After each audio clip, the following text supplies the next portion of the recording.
Hello everyone, welcome to my YouTube channel. आज हम करेंगे क्लास 9 का chapter 3 the world of numbers की एक्सरसाइज 3.2। तो क्वेश्चन को रीड करते हैं। The temperature in the high altitude desert of Ladakh is recorded is 4 degree Celsius at noon. ठीक है, by midnight it drops by 15 degree Celsius. What is the midnight temperature? तो देखिए, इस question को समझने से पहले मैं थोड़ा सा आपको कॉन्सेप्ट बता देती हूँ। जब भी ड्रॉप होता है, ठीक है, लेस होता है या डेप्ट होता है, तो आप हमेशा कोई भी वैल्यू को नेगेटिव में लेंगे। ठीक है, और कभी भी फॉर्च्यून होता है, ठीक है, फॉर्च्यून होता है या फिर मोर होता है, तो आप इसे क्या करेंगे, हमेशा पॉजिटिव में लेंगे। ठीक है, तो अब ये कॉन्सेप्ट इसलिए समझाया जा रहा है क्योंकि क्वेश्चन में आपका जो है ड्रॉप वर्ड आया है। तो अब ड्रॉप वर्ड का मतलब है आप लेस में लेंगे। अब देखिए, क्वेश्चन को फिर से रीड करते हैं और फिर वन बाय वन लिखते हैं। Temperature in the high altitude desert of Ladakh is recorded is 4 degree Celsius at noon. अब देखिए, अब आप लिखेंगे टेम्परेचर एट नून। ठीक है, टेम्परेचर एट नून। तो टेम्परेचर कितना है, +4 डिग्री सेल्सियस। ठीक है, साइन के साथ लेंगे। By midnight it drops by 15 degree. तो देखिए, ड्रॉप पे ध्यान देंगे, तो ड्रॉप का मतलब होता है नेगेटिव में आप जाएंगे। तो टेम्परेचर एट या बाय मिड नाइट क्या होगा, 15 डिग्री सेल्सियस। पर इसमें क्या है, ड्रॉप हुआ है तो आपका क्या है, माइनस हो जाएगा। तो टेम्परेचर ड्रॉप बाय मिडनाइट हो जाएगा -15 डिग्री सेल्सियस। ठीक है, अब ये बोल रहा है कि what is the midnight temperature. अब देखिए, what is the temperature in midnight. तो मिडनाइट में जो टेम्परेचर है वो क्या है, मिडनाइट टेम्परेचर। तो आप क्या करेंगे, ये जो डिजिट्स आई हैं आप इनको as it is with sign के साथ एल्जेब्रिक एक्सप्रेशन में ऐड कर देंगे। देखो, +4 -15। ठीक है, अब एक चीज़ और ध्यान रखिए, जब भी देखो, जब भी माइनस होगा तो हमारा ये डेप्ट हो जाएगा। ठीक है, और जब भी प्लस होगा तो हमारा ये फॉर्च्यून हो जाएगा। तो आपको ये पता होना चाहिए, जब भी बिगर नंबर का माइनस हो, ठीक है, और स्मॉलर नंबर का पॉजिटिव हो, तो हमेशा क्या है, डेप्ट आता है। ठीक है, यानी डेप्ट का साइन लगेगा, दैट इज योर माइनस, और 15 में से 4 जाएगा 11, तो डेप्ट 11 आ जाएगा। इसका मतलब -11 आ जाएगा। ठीक है, तो आप इस पे ध्यान देंगे, जब भी डेप्ट का वर्ड आएगा और जब भी फॉर्च्यून का वर्ड आएगा आप प्लस में लेंगे। ठीक है, अब साइन को ध्यान रखिए, साइन को हम माइनस को डेप्ट से डिनोट करते हैं और प्लस को फॉर्च्यून से डिनोट करते हैं। ठीक है, तो आपका जो आंसर आएगा 11 डिग्री सेल्सियस। ठीक है, at midnight temperature. I hope आपको जो क्वेश्चन है समझ में आ गया होगा। अब देखिए, क्वेश्चन नंबर 2 को रीड करते हैं। A spice trader takes a loan डेप्ट of 850. The next day he makes a profit, that is a fortune of rupees 1200. The following week he incurs a loss of 450. Write this sequence as an equation using integers and calculate his final financial standing.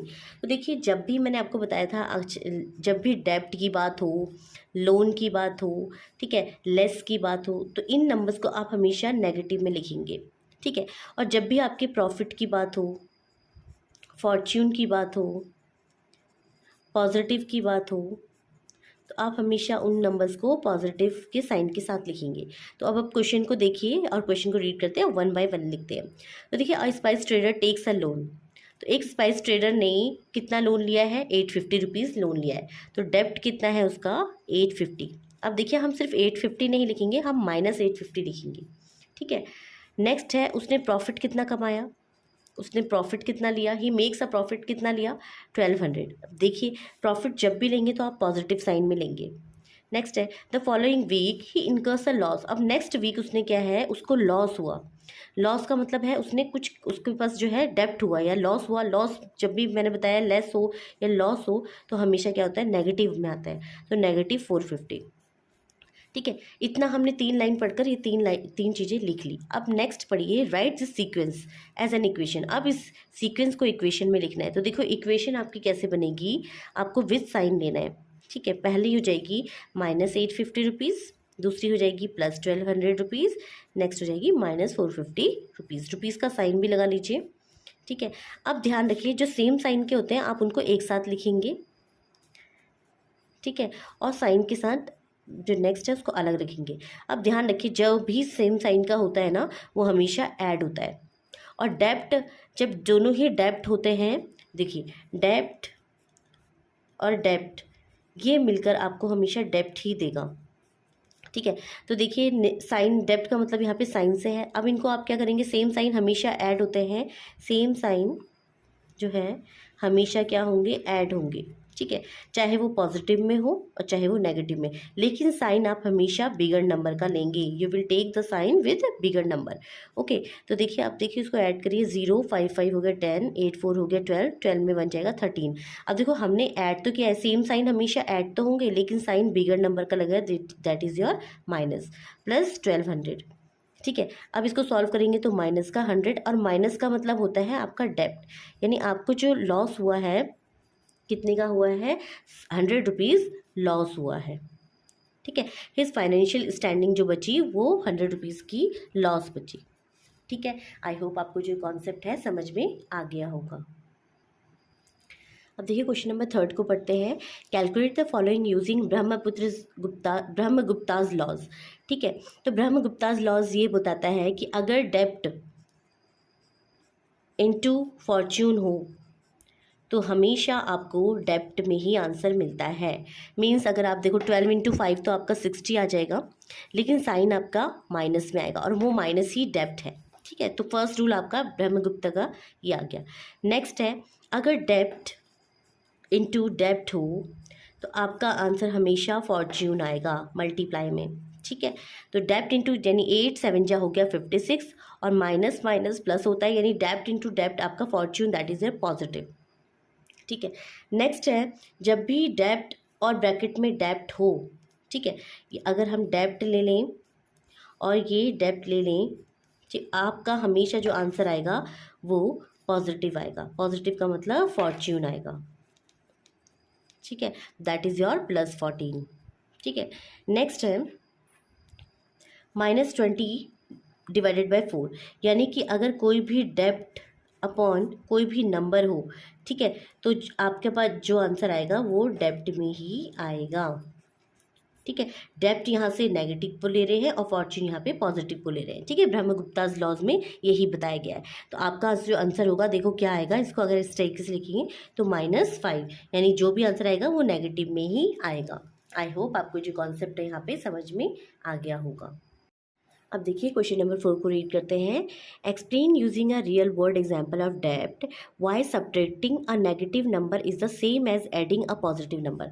देखिए subtracting a negative number यानी कि अगर हम कोई भी number ले लें, जैसे ये एग्जांपल में लिया है कि अगर जैसे 10 लिया है, अगर हमने इसको सब्ट्रैक्ट करना है किसी भी नेगेटिव नंबर से, तो देखिए मैंने आपको बताया था डेब्ट, अगर डेब्ट एक दूसरे को मल्टीप्लाई करते हैं तो हमेशा पॉजिटिव में आता है, तो आपका आंसर जो है हमेशा पॉजिटिव ही आएगा। तो ये होता है। ठीक है, तो आपने एग्जाम्पल देना है using a real world example of डेब्ट। ठीक है, why subtracting a negative number is the same as adding a positive number. तो देखो subtracting a negative number is same as adding a positive number, तो बिल्कुल सही बोला है। अब हम इसका एक एग्जाम्पल लेते हैं। लेट्स सपोज कि एग्जाम्पल लेते हैं, जैसे कि कोई नेम लेते हैं, जैसे राहुल।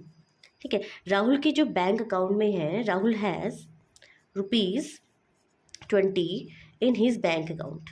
ठीक है, एक एग्जांपल हम लेते हैं बैंक अकाउंट का। उसके बैंक अकाउंट में कितने रुपीज़ है, 20 रुपीज़ है। अब ध्यान रखिए उस पर अगर पेनाल्टी लग जाती है, पेनाल्टी जो है 8 रुपीज़ की लगती है। देखो अगर पेनाल्टी लगेगी तो आप क्या करोगे, पेनाल्टी का मतलब क्या होता है, उस पर पेनाल्टी मतलब उसको माइनस, उसको 8 रुपीज़ उसे देने हैं, बैंक वाले ने, बैंक वाले को 8 रुपीज़ देने हैं, तो -8। ठीक है, उसके पास कितने हैं, 20, तो पेनाल्टी लगी तो उसके पास कितने होने चाहिए, 20 में से 8 जाएगा 12। लेकिन अगर वो बैंक वाला इस पेनाल्टी को रिमूव कर देता है, तो रिमूव्स पेनाल्टी बाय बैंक, तो देखिए अगर रिमूव कर देता है इसका मतलब क्या है, देखो इस चीज़ को ध्यान से समझेंगे तो जो 8 रुपीज़ है ना, 8 रुपीज़ है वो आपका क्या हो जाएगा, 8 रुपीज़ क्या हो जाएगा, -8 हो जाएगा। ठीक है, उसने इस पेनाल्टी को रिमूव कर दिया है, तो आपके पास जो आंसर आएगा देखो सब माइनस माइनस हो जाएगा plus, that is your 28 rupees. यानी कि राहुल के बैंक अकाउंट में 28 रुपीज़ है, लेकिन अगर उस पर पेनाल्टी लगती है तो उसके बैंक अकाउंट में 12 रुपीज़ है। आई होप आपको ये जो एग्जाम्पल है समझ पे आया होगा। अगर हम दूसरा एग्जाम्पल समझें कि अगर शॉपकीपर का एग्जाम्पल ले लें, अ शॉपकीपर हैज़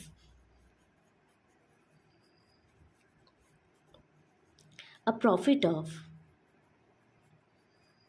₹30। ठीक है, अगर एक शॉपकीपर ने ₹30 का प्रॉफिट किया है और उसका अगर लॉस कुछ टाइम बाद उसका जो लॉस है, माना कि उसका जो है लॉस उसे हुआ 12 रुपीज़।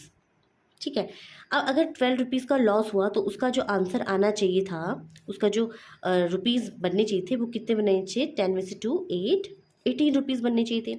लेकिन अगर उस लॉस को कैंसिल कर दिया जाए, लॉस ऑफ ₹12 इज़ कैंसल्ड, अगर इस चीज़ को कैंसिल कर दिया जाता है तो देखो कैंसिल करेंगे तो आपके पास क्या जाएगा, -12 हो जाएगा। ठीक है, तो उसके पास जो रुपीज़ बचेंगे तो देखियो ध्यान से देखेंगे -12। तो देखो सब्ट्रैक्टिंग, यही चीज़ बोली ना, subtracting a negative number is the same as adding a positive number. तो देखो सब्ट्रैक्ट कर दिया हमने नेगेटिव नंबर को, अब नेगेटिव नंबर इज़ 12 को -12 ले लेंगे, 13 + 12 दैट इज़ योर 42। तो यानी कि अब उसके पास कितने होने चाहिए थे, 42 होने चाहिए थे। लेकिन अगर वो लॉस कैंसिल नहीं होता तो उसके पास 18 रुपीज़ होते। आई होप आपको जो कॉन्सेप्ट है यहाँ पे समझ में आ गया होगा। Thanks for watching.